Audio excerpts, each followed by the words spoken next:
And welcome, everybody. Welcome to the Litquake Festival. I'm Jack Bulwer, the co-founder of Litquake. We are here in San Francisco, and we are streaming live to the Bay Area and around the world.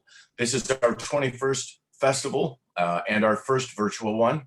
And our schedule runs through October 24th. You can catch all of the details for upcoming events at litquake.org. Tonight, we are very honored to be able to present author Natasha Trethewey and her new memoir, Memorial Drive, published this July from Echo Books. She will be in conversation with poet and professor Tonya M. Foster. A few things before we start things off. Please feel free to ask the two a question using the Q&A feature at the bottom of your screen, and we'll get to your questions in the second half of the event. Afterwards, you'll be asked to fill out a very short survey. Please take a few moments to do that if you can.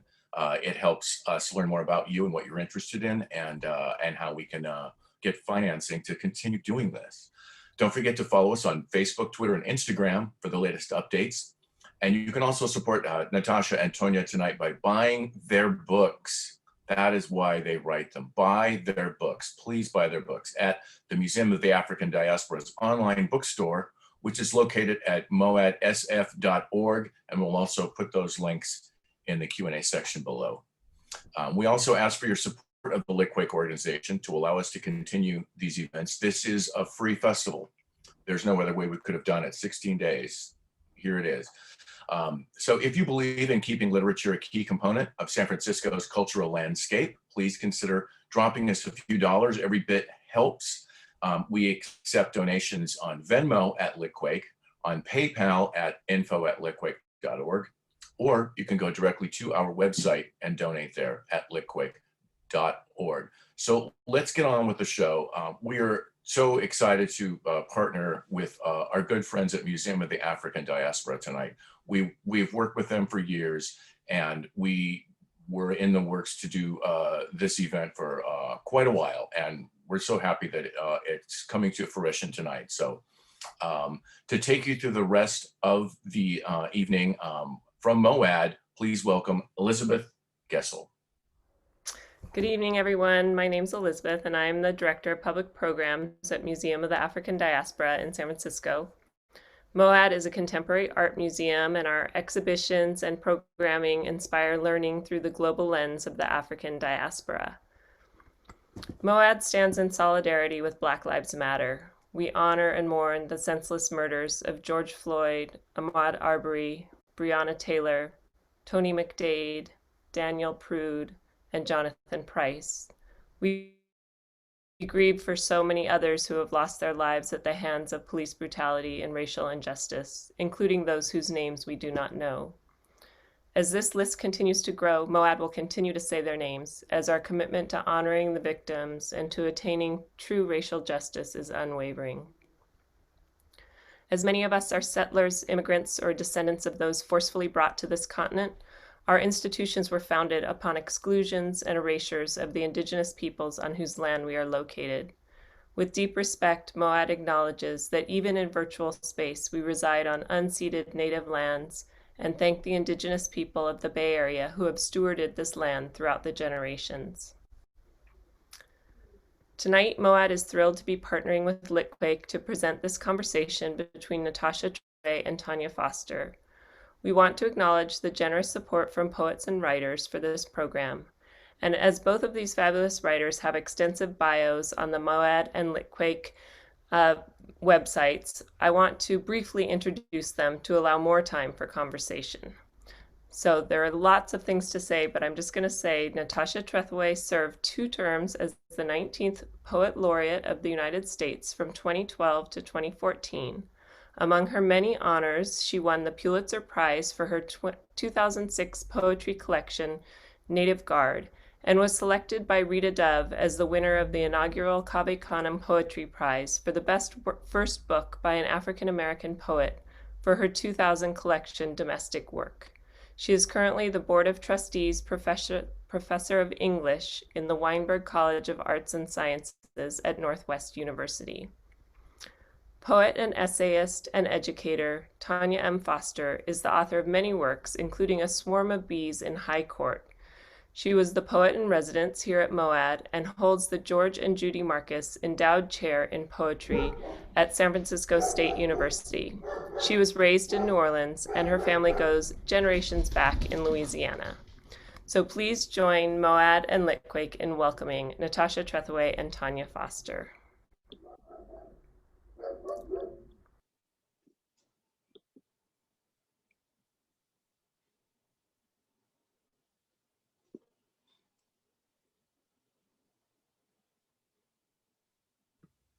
Hello, Natasha. Hello.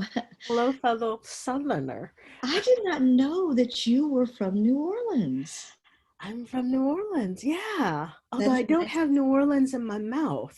Yeah. The way I talk, I think the pace is New Orleans, Mm-hmm. but I don't have the New Orleans swagger. Well, that is some swagger.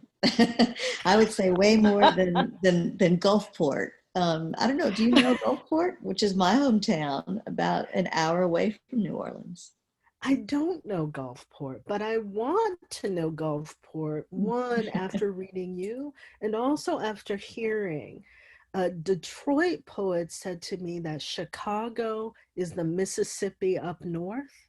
Absolutely. That's what And it feels like up here. Yeah. I feel like I'm home, down home sometimes when I see people around here. That's great. Wow. What is it that Chicago has? I mean, I know on the sort of Great Migration, many people stopped in Chicago, but what I did actually they had bring ancestors with who came here them? on the Great Migration. So my great uncles, two of my great uncles and a great aunt. My mother finished out her senior year of high school here in Chicago. Wow. So it feels like a natural place for me to have ended up at this point. Nice. Will you continue writing about the South? I think so. I can't imagine ever leaving it because it won't leave me. So yeah, it is sort of that, it is both a physical geography that I return to, but also a psychological one as well. Yes. I mean, I said to someone recently that the older I get, the more Southern I become. Mm-hmm. Despite my whatever training out of that, Right. the more Southern I become. It's that deep. So we're here to talk about this amazing book. And there are so many, as a writer, there are so many ways in, but as a daughter, as a woman, there are so many things that are moving and devastating in this book. And I thought I might start my questions around the idea of memory. Mm-hmm. You quote from Faulkner, that beautiful quote, "Memory knows before knowing remembers." Mm-hmm. And the title of your book is a description, it's a location, it's an action, and it's a deeply provocative memorial to your mother, of course. Can you talk a bit about the book's wonderfully layered construction?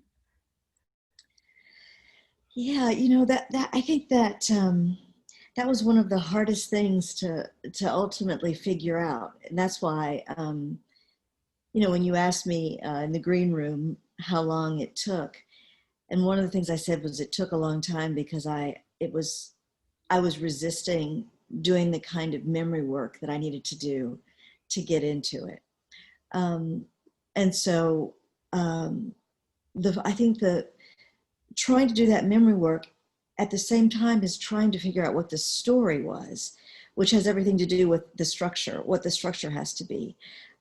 Because there was, of course, the situation I was in, but that wasn't necessarily the story. Mm-hmm. And so once I began to understand the story that I had to tell, I knew that I didn't want it to proceed in a strictly linear fashion.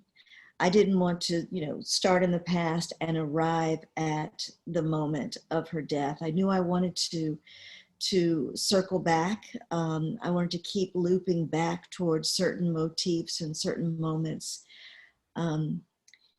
I also felt that it was important to establish my mother's history and my history in the landscape of Gulfport, Mississippi, our home. And so I spend the most time in that chapter. And I didn't want to leave that chapter. You know, actually, if I could have stayed just there, staying, remembering that when everything was lovely, I would have. But then after that, things are much more, much smaller, much more like vignettes. Though, as a poet, you may recognize this. Even as I was writing prose, structurally, I was thinking of this the way that I would write a long poem or a poem in a sequence.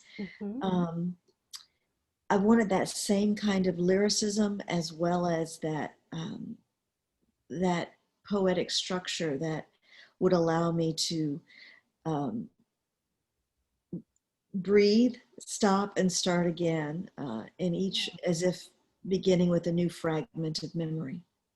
I mean, it's wonderful how the motifs are picked up on. You lay things out early on that we begin with that dream that comes back with such resonance and comes back again and again. And there are all these details. There are the wonderful moments when, one, there are the images of your mother, both the photos that you were looking at. There's the beautiful photo of her on the cover.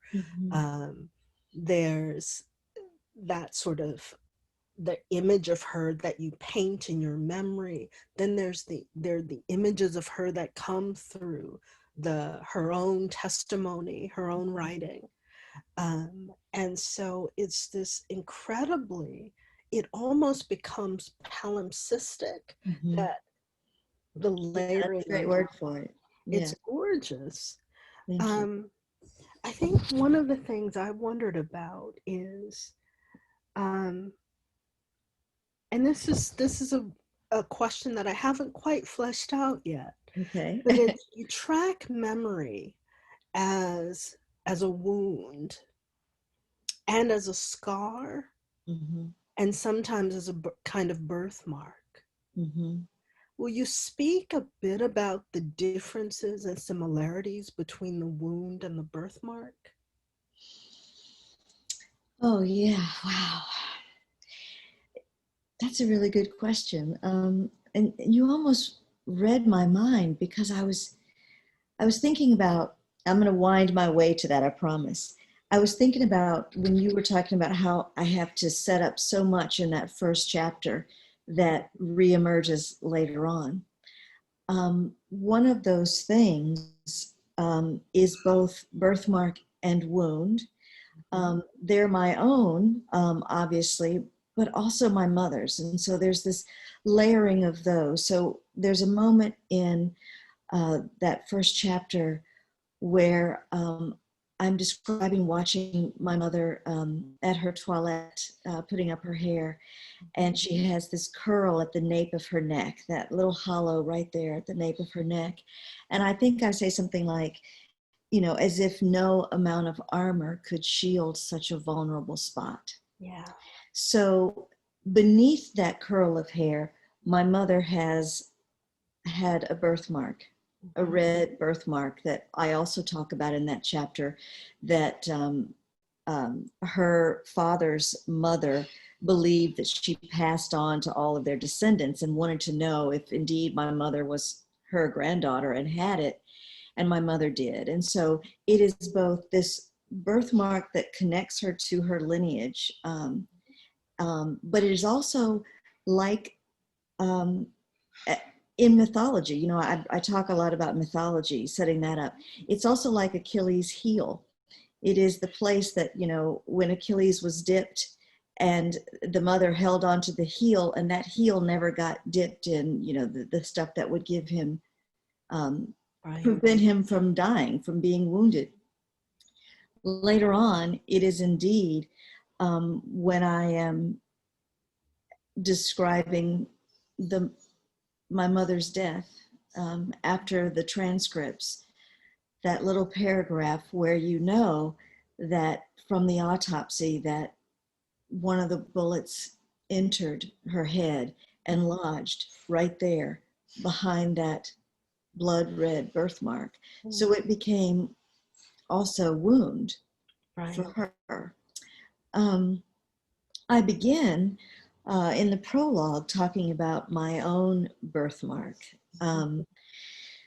which is on the back of my leg, which I liken to something that my mother might have imprinted because, the kind of superstition that, if you tug your hair, you may make the child's hair gray right there or something, or that if she, was sitting on her hand, she might have left a mark there on me, this imprint that says something about my birth.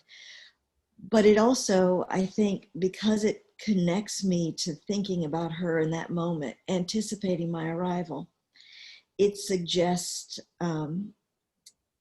that inevitable wound that would come losing her. It both connects me to the fact that I crossed that threshold of her body and that I lost her. And she crossed the threshold. It's devastating. I mean, I keep saying devastating, and I think, how can I be more descriptive or accurate about what's being described here? But I think in reading it, one of the things I thought is, my God, what did it cost you to write this? Yeah. Right? Because that memory work requires so much. It is emotionally exhausting. I've lived with this for 35 years, and during that time, I could often speak quite matter-of-factly about what happened. If you ask me about domestic violence and our nation's attitudes toward domestic violence and women who are victims of domestic violence and survivors of domestic violence, I can get on a soapbox and talk about it without having weeping. But the moment I start talking about my mother, if I leave sort of the formal constraints of the written text and the artifice of it, it feels as if that deep hurt is much closer to the surface now. Having written the book, it's always right here. Whereas before, I was able to hack it down and compartmentalize it and box it away. Writing the book meant I wasn't able to do that anymore. Would it be fair to say it brought it back into your body? Yes. I feel it sometimes as if it's just happened, as if I've just learned all over again.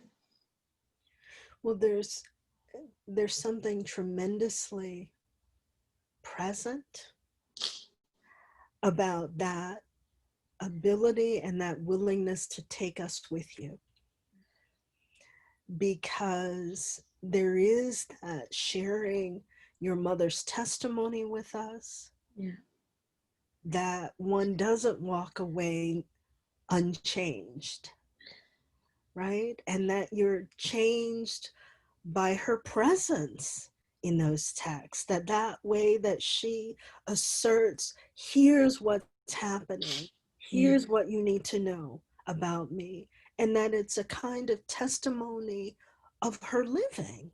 Yes. Yeah. That's profound. Thank you. So, well, I knew I couldn't tell the story by myself.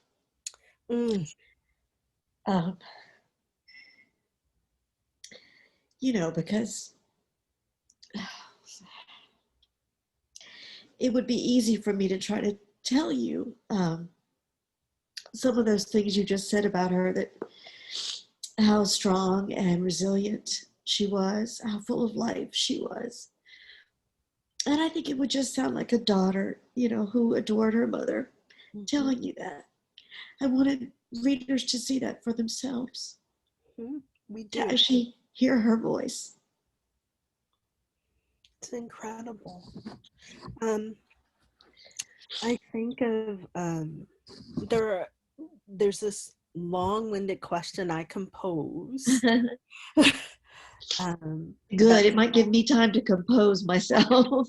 I say cry. We actually need tears at the moment. We, you know, it's a long-winded question, and it's about silence and speech, because so much of this book is about one, how one speaks, whether one can speak, and what things are kept silent.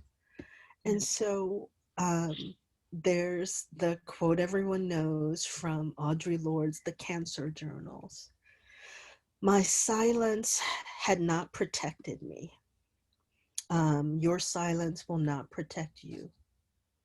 But for every real word spoken, for every attempt I had ever made to speak, those truths for which I am still seeking, I had made contact with other women while we examined the words to fit in a world in which we all believed, bridging our differences.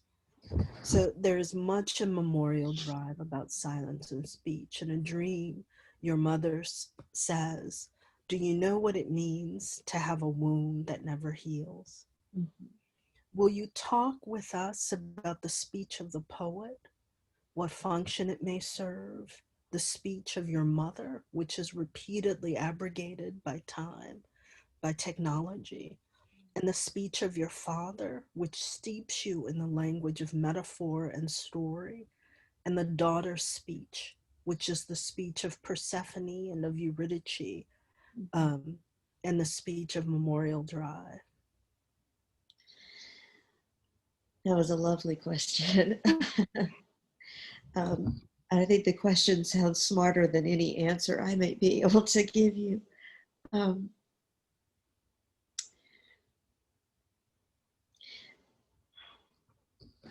This is, I think, only to a part of what you might be asking about, and maybe I can talk through getting there.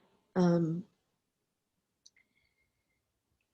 I think about the speech of the poet, I think about working on this book, working on prose, and having these moments when I'd have to turn it over because something was starting to come out in me as poem. And I needed a different way of speaking in order, poems that were also connected to what I was writing. I ended up writing one day a poem that became the opening poem in my last collection of poems, Monument. And the poem is called Imperatives for Carrying On in the Aftermath. And it is a poem that is a litany of responses to the kinds of things that very hurtful things, that insensitive things that people say about domestic violence and victims of domestic violence. And so it's my way of responding to all of those things. That didn't have a place in the book itself. And so in many ways, in this book, in the prose, so in many ways, that is one of the book's silences that only could come out in the speech of a poem. In poems, I think one of the things that I probably make use of most as a poet who writes autobiographically is restraint. There's so much that I hold back or don't say in order to amplify what is said. And I think that is one of the things that's also going on in Memorial Drive. the places where I might be restrained or elide some part of the story is meant to amplify what is around it.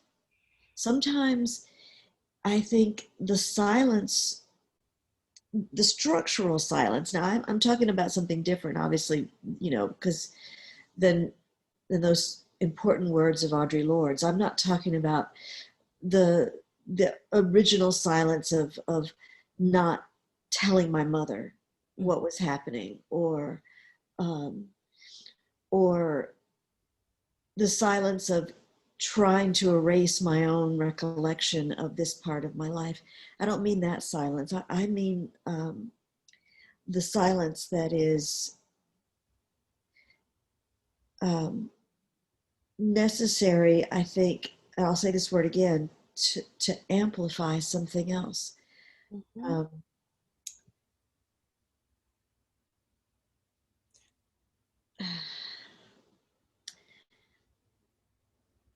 I'm sort of thinking about how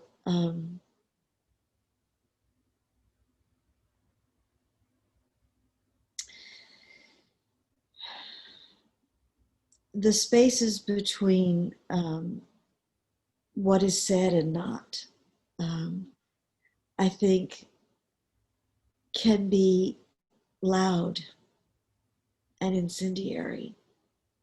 Mm-hmm. It certainly is in this book. I mean, the structural, those, by the time we get to the transcriptions of the conversations between Joel and Gwen, Mm-hmm. there's so much that of painful things that have gone on before, Mm-hmm. that the speech actually, that has been amplified. So Yeah. when they're talking, the real horror has Yeah. already happened. Yes, that's what I was struggling for. Thank you for saying it for me. It is that, I don't want, this is not a book that's going to give you, to use a bad pun, blow by blow domestic violence scenes. That's not there. But that they aren't, that becomes, structurally removed or silenced in that way, really amplifies the horror of it, because of what you do see, what speech is there. Everything from my mother's very reasoned, handwritten statement to the police, or the statement that was found in her briefcase, where she was sort of writing her own memoir, in a sense, about her life, to those phone conversations where you see her trying so hard to manage this conversation. Yes. I mean, she needs to have this conversation because she's trying to get an arrest warrant. Mm-hmm. And they have told her, we can't just take your word for it. We need evidence. You need to get him on tape making threats. So she both has to do that at the same time that she is not going to give him what he wants. She is not going to say, okay, I'll come back to you. Right. She says again and again, I am not. And he's saying, then you're going to die. You have a choice. And she never chooses. Mm.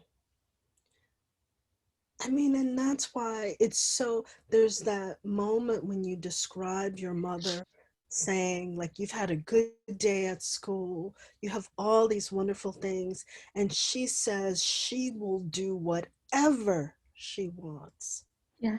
And that profound moment is amplified precisely because there's the sense of all that isn't said. Yeah. And all of the quiet that ensues after she says this, you know that it will cost her. Yes. And she refuses to remain silent in that moment because of what it would do to me. Mm-hmm. Yeah. There's profound love. I mean, the lovely, lovely descriptions of your time in Gulfport, with your aunts and your great aunt and your grandmother and your father, and just the love of being a kid and being loved as a kid. There's also so much about, and I I want to emphasize this, the way that your mother respects you and nourishes you, even as she's fighting her battle. Yeah. That she's determined that you will be whatever you want. So, would you like to take a moment, or? No, I'm okay. Okay. Thank you. So I have a few more of these questions because I have to write out the questions. But this is a sort of, how are you weathering? This is a more general, how are you weathering the whirlwind that is? Well,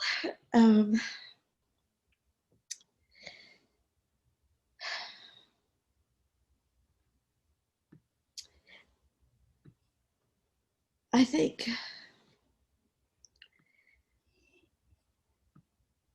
I feel that getting to see you, even though you are, on my little screen, and I'm sitting here, in this room by myself, I'm profoundly aware of both the ability for us to have an intimate conversation, but also the aloneness of it.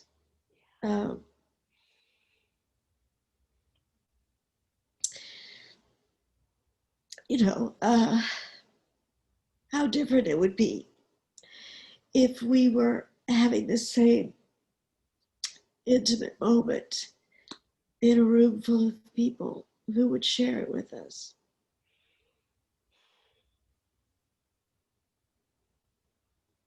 And how much we need that. We do need right? that. I mean, the sort of casual, I was thinking that I miss just like the casual hellos, casual head nods. Yeah, just seeing that response, or after a reading where, I've had people come to me, and sometimes I will ask if I can hug them. They would ask if they could give me a hug. To be able to have that interaction with people that we're denied right now is so hard. I am sending you a hug. I am receiving it. Yeah, I mean, it's a difficult thing, and this is a time when I think about how this work is an intervention in the kind of standard ways that we create monuments or memorials. Yeah. Right? It's a personal memorial, but that's also about, as many personal things are, about something larger than the self. And it comes at a moment when, monuments are being torn down. And that question of what are the kinds of monuments and to what will we erect monuments going forward? Yes. And I would like to think that this is an example of the kind of monuments or memorials we might erect to lives passionately and lovingly lived. Yeah. I think that that's, definitely one of the abiding metaphors of the book, because it is a fact, though it is also rife with figurative import, that my mother died on Memorial Drive, Yeah. in the shadow of Stone Mountain, in Stone Mountain, Georgia, which is the nation's largest monument to the Confederacy. Mm-hmm. That carving on the side of Stone Mountain is bigger than Mount Rushmore. Yeah. And it is a monument to white supremacy, to the maintenance of slavery, and the status of Black Americans as second-class citizens. And to hold that large monument up beside the small in a physical sense, but large to me, death of my mother was also a way of me saying, what is important to remember here? Yes. And how are we going to do that? Mm-hmm.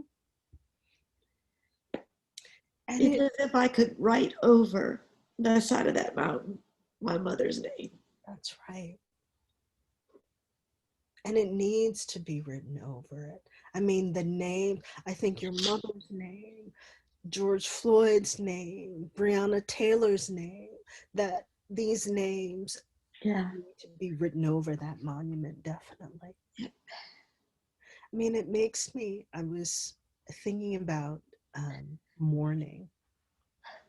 This is also a journey of mourning, a book of mourning. Yeah. And I again, not a fully formed question, but what's the relationship between writing and mourning? Is there a relationship between writing and mourning? Yeah, I think for me, definitely, because it goes back to those, to my existential wounds. That writing for me begins with those wounds, and one of them, the wounds of sort of history, our national wounds, the ongoing injustice and racial oppression that is woven into the fabric of this country, that inflicted my first wound. As a Black and biracial child born in Mississippi when my parents' marriage was still illegal, rendering me, illegitimate in the eyes of the law, persona non grata. There's that. And so I think there's a way to be in mourning, as we are now, constant mourning about the state of the nation. Mm-hmm. And then the second one, of course, losing my mother. That's the moment that I first turned to poetry. In the weeks following her death, I wrote my first poem as an adult, trying to contend with that unfathomable loss in the only language that I think could contain it. Mm. Which is, I think, why so many people turn to poetry in moments of grieving, of mourning, of loss, moments like this one we're living through. Yeah.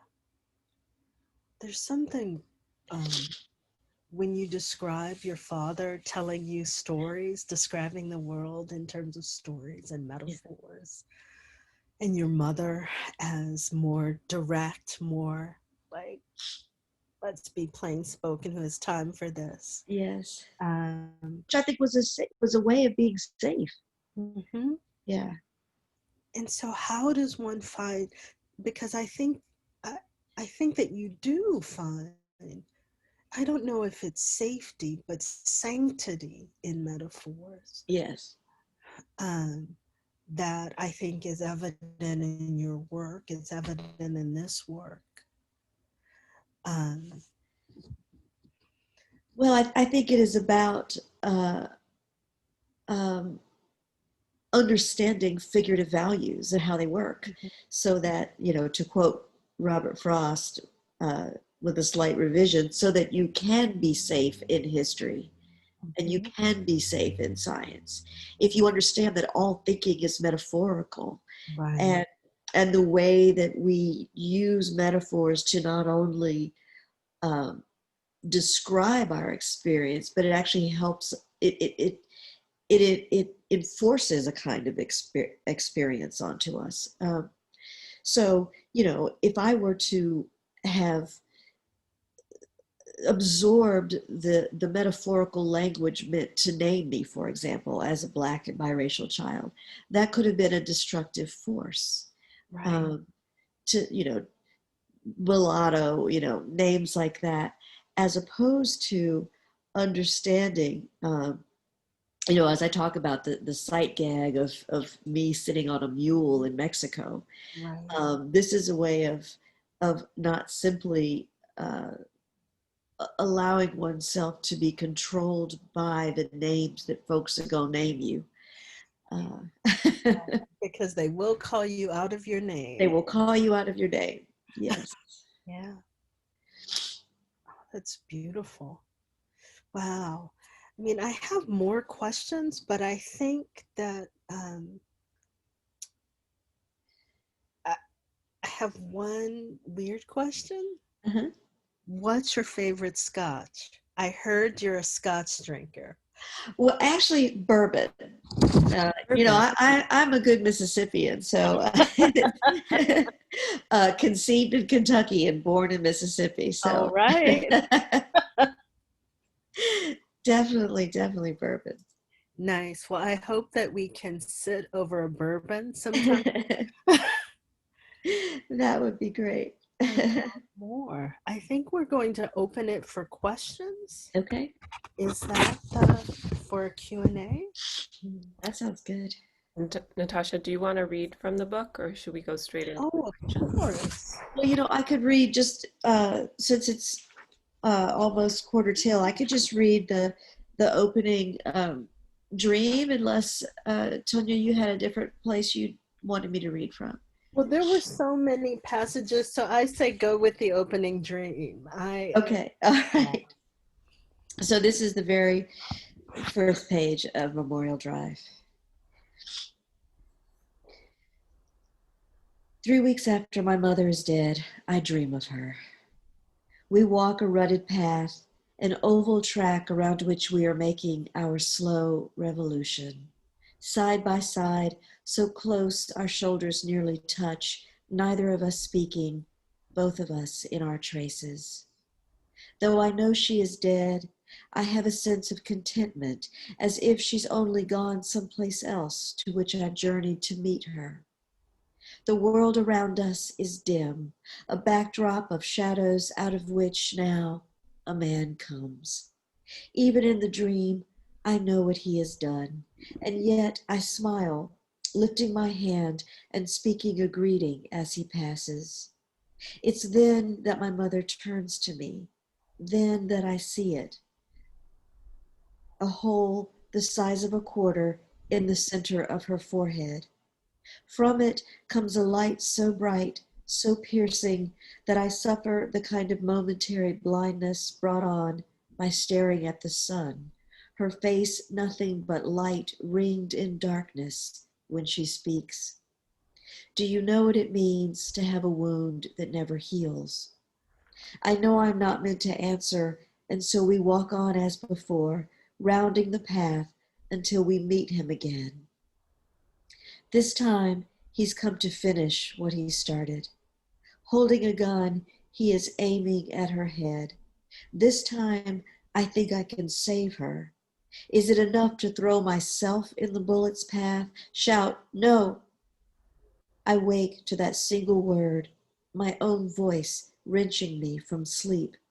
But it's my mother's voice that remains, her last question to me. Do you know what it means to have a wound that never heals? A refrain.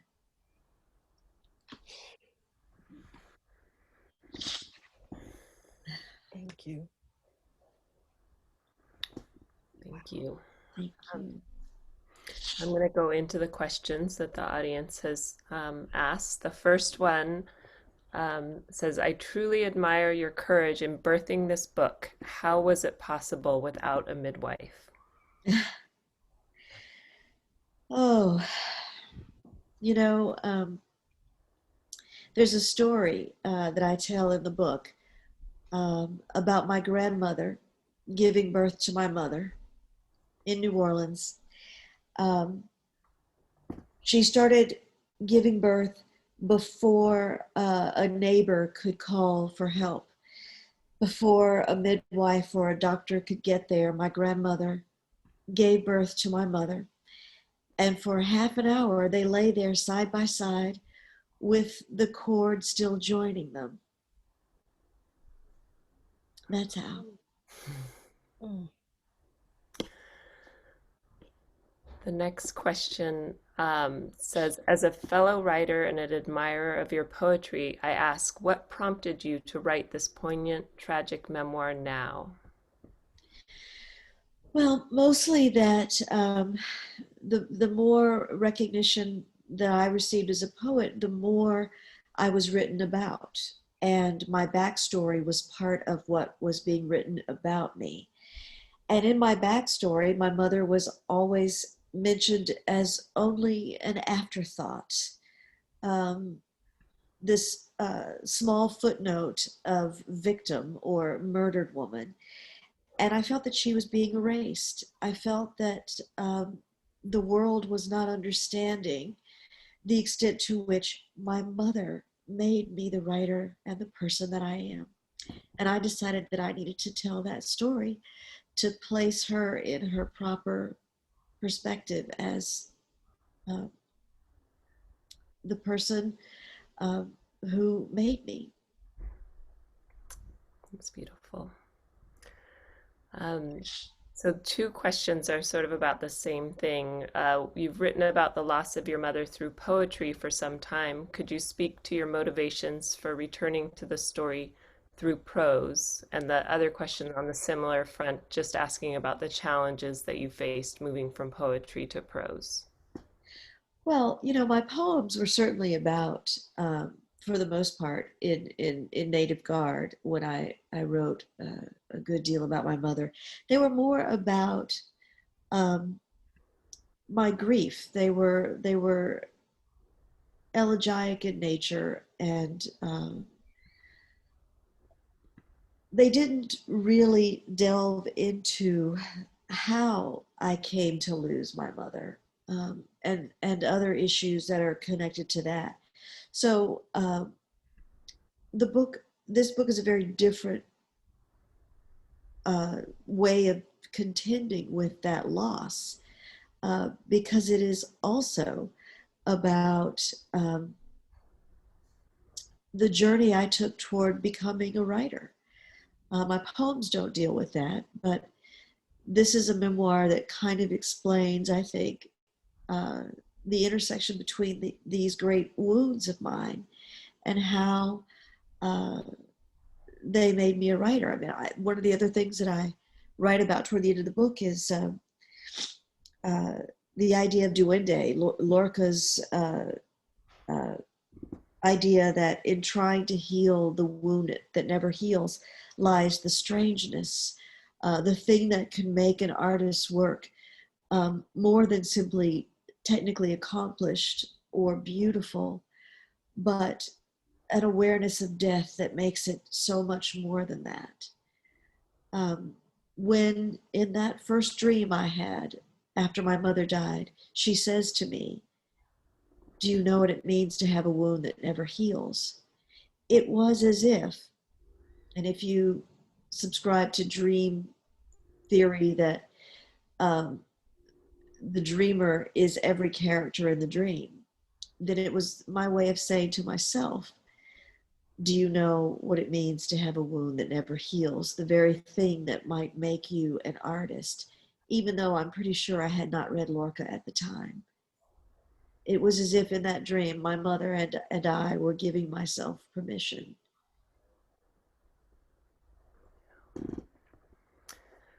So how long did it take you to decide to write this book, and how long to write it? Well,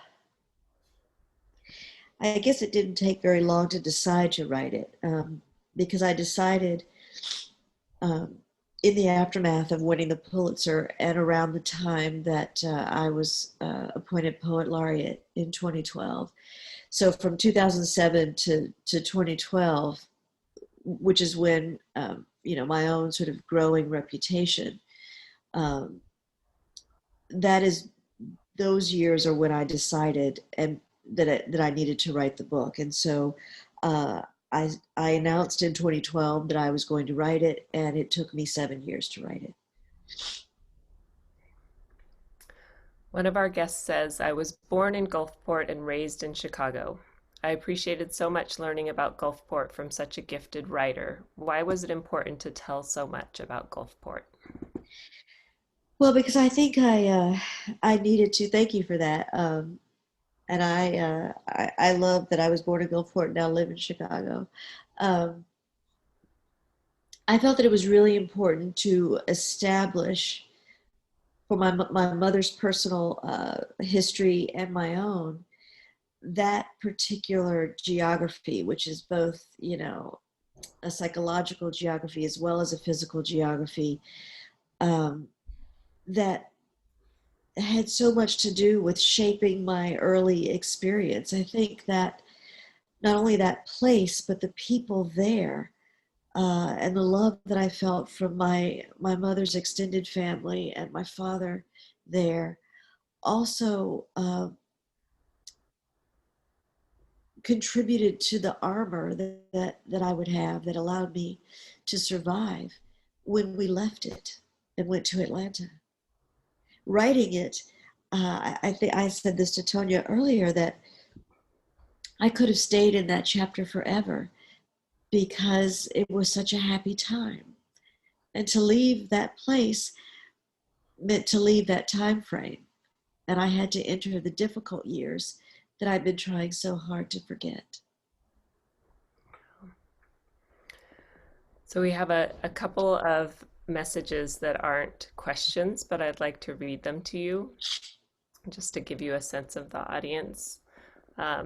One of our guests says, I'm nodding, I'm crying, I'm sending you both hugs. Thank you. And another says, you are a super feeler, Natasha, like those people who can taste the slightest differences in wines. It's a blessing for those of us who get the benefit of your amazing expressive gifts. You can't express what you can't feel, but I am sorry for your suffering at the same time as I appreciate your capacity to feel it and to share it with us. Oh, thank you. Thank you. So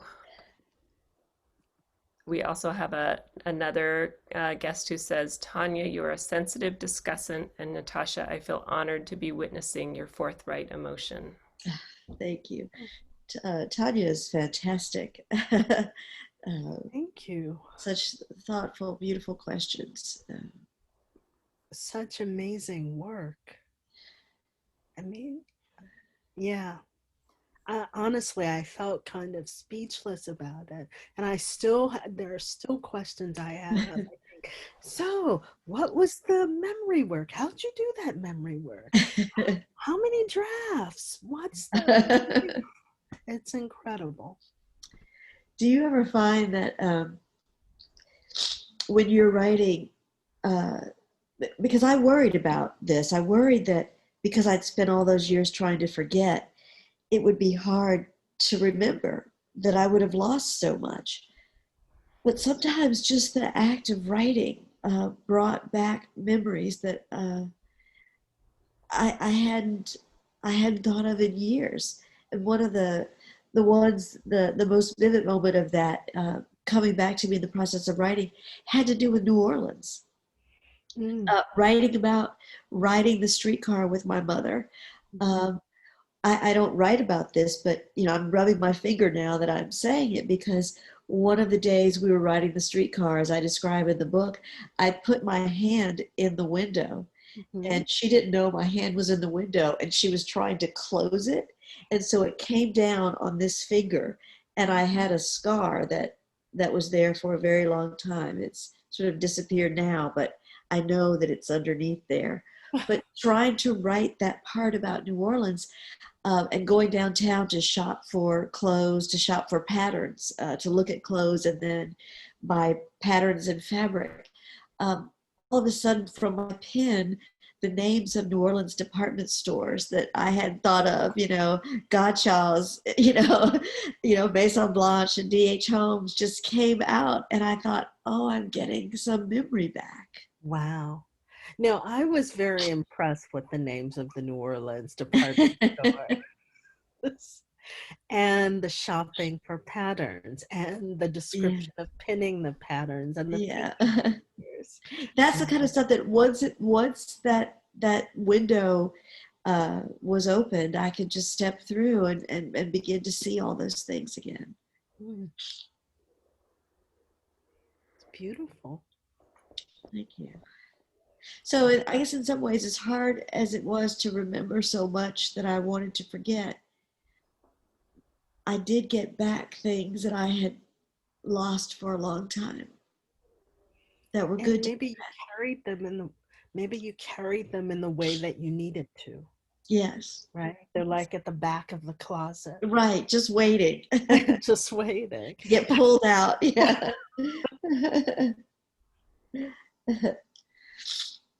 Yes. Are you working on new poems? I am telling myself that any day now I'm going to really begin to work on new poems in earnest. I have some things that I'm thinking about. So the extent to which I work on poems in my head for a long time before I work them out on paper, that is happening. But this is also such a strange time that, I'm just trying to teach my students and figure out how to get through this by cooking a lot more and enjoying things that, you had less time for or less space for, making space for things. I really want to make space for poems. It just hasn't happened yet. And they're probably happening back there in the closet. That's right. That is where it's happening. And then there are a lot of other comments to you that, Elizabeth, do we have time? Yeah, I would love to read them. I think, like I said, it helps us feel more in touch with the community of people who are here. And just to let you know how many people are really moved and touched by your work and by what you've said today. Just finishing tutoring creative writing with 3 kids, 5, 8, and 10, and am lifted up by your amazing spirit and work. This is not a question, but an acknowledgement of my deep appreciation for you sharing your story. It is so deeply moving to hear you speak of your mother, and your mutual love shines through. Love conquers all comes to mind, and I really hope your own wounds will begin to heal. I feel very lucky to have discovered your poetry collections during lockdown, and am waiting with anticipation for this memoir. Thank you so much. Thank you. You have made me want to say your mother's name over and over again. Thank you. As a Black woman whose mother was murdered also, I wish to express my deepest gratitude to you for writing this book and your feelings about our experience. Thank you so much. Thank you. And I would like to say thank you, all of you, for these comments. And because the last one and this grief that we carry and the wound, I want to give you another metaphor, another way of thinking about wounds like this. We talk so often about healing wounds, and there are plenty of wounds that it would be great to heal. So we've got some national wounds that if we could heal those, it would be better for all of us. But a wound like this, there is no healing from it. It doesn't heal. The way to think about it is to think about giving it a kind of palliative care. Palliative care is the way you live with the wound. You keep it clean, you expose it to light, you do things to make it hurt a little less. but the wound doesn't ever heal. It doesn't ever close and become a scar. You just give it palliative care. And it, you know, as Rumi says, the wound is the place where the light enters you. So as long as I have it, I'm also filled with light. Mm-hmm. Mm. That's beautiful. I want to read one final comment that says, "Thank you, Natasha, for your work, for your heart, for your generosity, and thank you, Tonya, for your gentleness and excellent questions." Gentleness, perfect word. Yes. Yeah, Thank you. I am deeply grateful to both of you for this conversation and for what you've shared. And I thanked you, Natasha, earlier for what you gave to us from you by writing this book. And I feel the same way about this conversation, that it's quite a gift that you've given us today. So thank you so much. Incredibly generous. And thank you all for being in the audience. So I do want to say some final words. I want to thank Litquake for partnering with MOAD to present this conversation today. I want to thank poets and writers for supporting this specific program and all of the funders who help support Litquake. It's an amazing festival. There are a few days left, so please check the schedule, see what gems are out there for you to see before it ends.